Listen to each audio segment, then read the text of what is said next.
Hey there guys, it's Kage Tak coming at you for the new season of Guild Wars.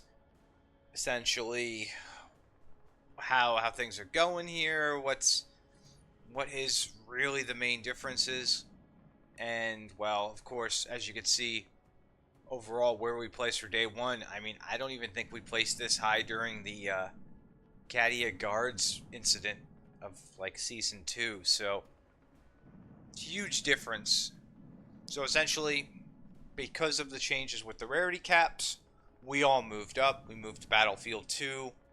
We scored a decent amount more points, obviously, and that's pushed us up in the ranking. And I am true to my word. I said if they had taken D3 units away from Battlefield 2, I would move my guys up there. And we did. So, overall, though, now with the system being the way it is, I can actually look and get a better calculation instead of manually having to do things and just see how these guys did. So let's look them up here. So we saw where we landed. Let me get my rewards real quick. Let's pop that. Okay, cool. Let's just check here as well. Let's see. The registered guilds in Battlefield 1 are still over 3,000. There's a decent amount in 2. 3 has got 600. And then 4 and 5, well, those numbers taper off extensively. But you've got 24 hours to enlist again. I hate that part. I do like the activity report, though. Ken, let's see. Is there... Okay, so there's no archive here. There's no archive to tell me how we did last round. But you could actively go in before the round ends, and you can see who used what tokens, how many units they have, and if it was actually feasible for them to potentially get another fight or two out to some extent. So, and right now it's even telling me who's already enlisted for the next round. So, and then who isn't. So, I like all these little things they've done to make the system manageable. They've definitely done a lot there. But let's take a look at our opponent, who we fought. And let's see how close they were in power. I think it was like moles or whatever. Let's see. Yeah, this was him here. So as you can see, they had 29, but they still had 29.2 million power. So their only real crime was not having 30 people. Whereas, where did we scale on this? I know we were pretty close to them in terms of everything. In terms of everything here, we're, double their rank in raid. We're like double their rank where we ended last war season. We've got slightly less power than them, but we actually have 30 people, which people, make or break the situation. And again, our rating's still hanging at like 223, 200s. So it's like, nothing there's really fluctuated at all in that regard. So, yeah, overall, there's no new buildings. The rarity caps are the big changes, and my main concern was, okay, maybe with the rarity cap changes, it might be harder for us to wipe out opponents, but we were still able to wipe out our current opponent here. The enemy had problems fighting us, but I think that was mainly due to their strategy.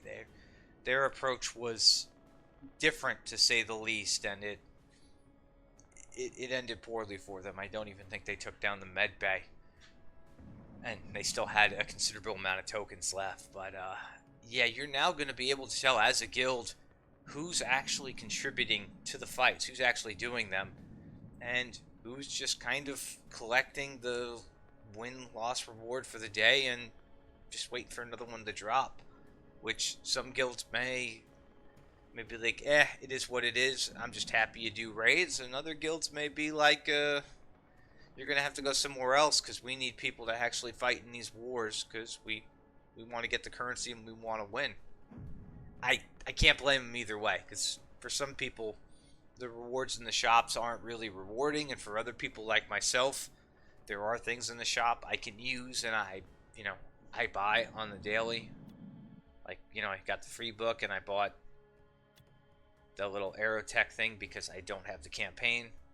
So, overall, the main changes to this mode right now are just simply kind of quality of life stuff, being able to track, monitor, and figure things out, and the rarity changes as well, which I thought were much needed, because again, going from a G1 rarity cap to a D3 rarity cap from Battlefield 1 to Battlefield 2 made no sense. And I know some of you are like, well, your odds of encountering said teams, I I don't care about the odds. The fact that there were odds is what I care about, and I did not want them on the table.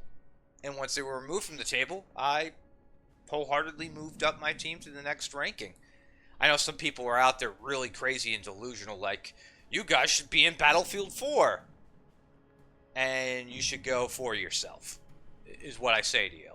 Because you're crazy. You're absolutely crazy, and that mentality and thinking is part of why some of these mismatches happen, because people reach for no reason. Like, I don't get diving into some of these higher battlefields to try and get some more points, because ultimately if you don't win, you lose out on some rewards, and you lose out on the win tokens as well. So if you think your guild can't field the rarity for Battlefield 2, do Battlefield 1. There's no shame in that. I will advocate for that. It doesn't matter how many people you have. That's another silly notion that keeps resurfacing. Well, you have 30 people, so you should go do that. Like, no. As a guild leader, take a look at what your guys have. Take a look at what they can field, and make the right decision for yourselves. Don't let other people kind of bully you or force you into something, and then you get your asses kicked and you're like, what happened? Or another case in point, somebody's like, we're always losing and I don't get why. And then they, I ask them, well, how many of your guys don't register for war? And they say a few. Well, those collective power numbers, it's pretty apparent that number does get factored in to some extent. Like, even though these guys had 29, they were a million of power above us who had 30, so it was like a logical matchmaking scenario.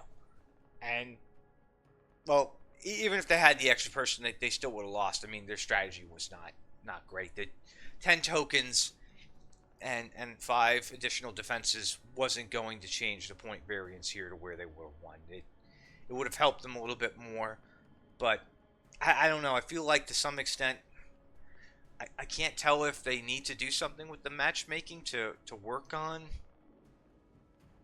getting it a little bit more even with the overall numbers, or if because of how the power disparity is, maybe it works itself out in most cases. But I mean, you guys, if any of you play with like a lesser amount of people and you've gone up against a team with like, say, 3 more than you, 4 more than you, how often do you guys win? Do you win at all? Are you able to win? How coordinated are you? Like, these are things I'm curious about to see if somebody playing at like a 30 to 50 token disadvantage could come in and defeat the enemy team if they are simply more coordinated.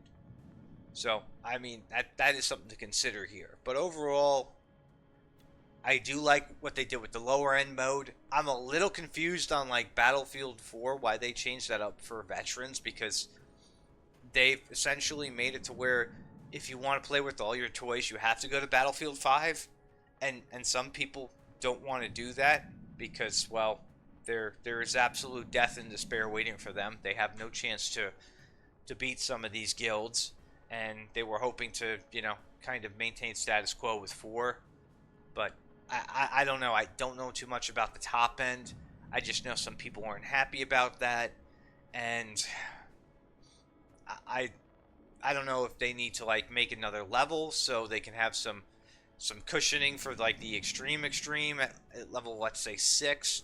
And then kind of change things up for 5 and 4 to kind of, appease people. Or if they just simply say, screw it, because, well, the amount of people affected by it is less than 1,000, which is kind of heartless. It's cruel, but when you look at things, they're gonna look to benefit or adjust for the majority, especially those who filled out these surveys, as opposed to us who, for all intents and purposes, we might as well be the minorities. I mean, the vocal on Discord, the people who speak out about things.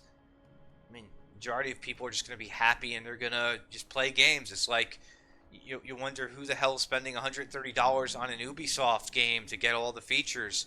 And it's like the average consumer who doesn't care.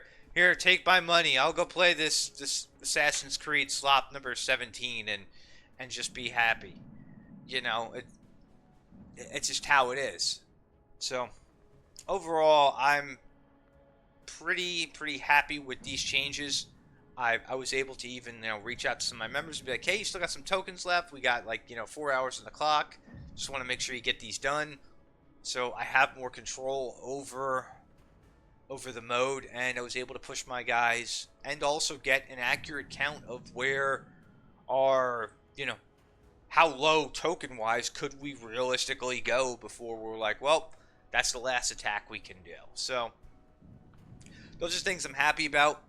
Obviously, what I'm not happy about, or kind of wish we had more of, was some new gimmick or was some new building or something, but I guess they probably couldn't add all that in with these changes they're working on, so we'll have to wait till next month. I hope we get some new buildings. I hope we get some new stuff. And of course, next war, the other main thing that's going to change is we're going to have more machines of war potentially. Some people are going to diversify. Others are just going to push for one and try and up that machine as high as possible so they use it in the tier 1 slot. And then one other thing I wanted to ask is, was the enlistment time always 24 hours or was it more or less? I don't remember. Did they change that at all, or are we just kind of like little cuckoo for Cocoa Puffs on that? But anyway, I want to hear what your guys' thoughts on all this are. How are you liking the changes to the mode? Are they affecting you guys in a positive or negative way? And what are some things you would like to see added that may or may not be included depending on what they are? And we'll probably be back tomorrow, see how things go, get a baseline for the matchmaking. I always say round 1 is a little bit of wonky because they only base it off of generally power. They're not doing it off of any sort of MMR. But anyway, guys, I will catch you on the next one. Peace.